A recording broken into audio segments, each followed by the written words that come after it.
කවත් අන්තිමට කොල්ල අරගෙන මගේ පුතේ කියලා තුරුල් කරගත්තේ. එක දවසක්වත් නැහැ. අර බෙදාගෙන ඉන්නව නේද ගෙවල් වල?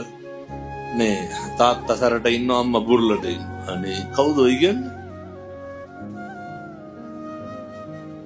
හදාගත්ත මනස්ගා වෙන්නේ දරුවෝ ඈත් වෙන එක විතරයි. මම අපේ තාත්තලාට කියනවා පැත්තොන්ගේ අර බජාර් භාෂාවෙන් කියන්නේ ආතල්නේ.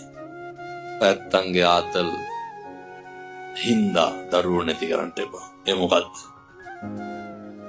දරුවොත් එක්ක බත් කටක් කාලා බුදිය ගන්න තියෙන වෙලාව කොහෙවත් යන්නේ උන් එක්ක බොණ්ඩ දා ගන්න එපා. බිරිඳයි දරුවෝ එක්ක ගෙදර ඉන්න තියෙන වෙලාව කොහෙවත් යන මිනිස්සුන්ගේ පාටි වලට ගිහිල්ලා වැඩක් තියෙනවා. එක බිරිඳයි දරුවෝ එක්ක ඉන්න නිදා ගන්න බත් ටික කන්න වැළඳ ගන්න තුරුල් කර ගන්න තියෙන වෙලාව හම්බ කරන්නම යට කරන්න එපා.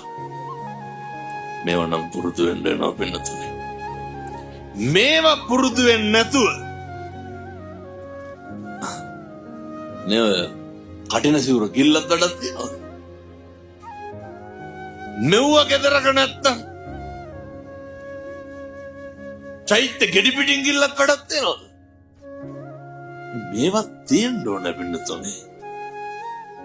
ගෙදරක ආදරේ තියෙන්න ඕන. ගෙදරක ව්‍යාපාදේ නැති කරන්න පළමු තැන ගෙදර වෙන්න ඕන.